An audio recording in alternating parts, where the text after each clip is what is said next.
नमस्कार, मी सपना, पुणे जिल्ह्यातील तळेगाव दाभड येथून. आज मी तुम्हाला डायरेक्ट इनडायरेक्टचा क्वेश्चन कसा सॉल्व्ह करायचा ते सांगणार आहे.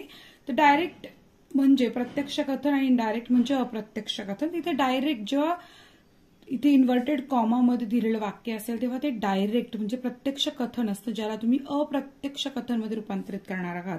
म्हणजे जिथे आपण एखाद्या घडलेलं वाक्य किंवा घडलेली घटना किंवा संभाषण आपण दुसऱ्या व्यक्तीला सांगत असतो त्यावेळेस नक्कीच काळामध्ये त्यातील कर्त्यामध्ये सर्वनामामध्ये बदल होत असतो.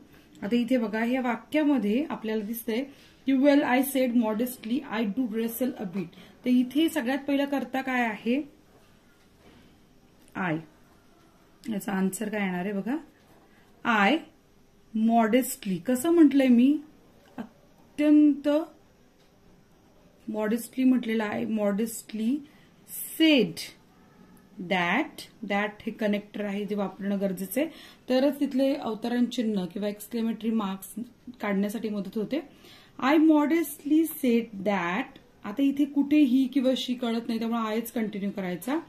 आय. आता इथे काळामध्ये बदल होतो. I do wrestle a bit. तर इथे हे वर्तमान काळातील वाक्य आहे, याचं भूतकाळी रूप होणार आहे आय डिड. कारण आपण काय म्हणतो की तो म्हणाला होता, तो गेला होता. आपण काय दुसऱ्यांनी बोललेलं वाक्य आपण भूतकाळात बोलत असतो, त्यामुळे त्याचं रूपांतर कसं होणार आहे? भूतकाळामध्ये होणार आहे.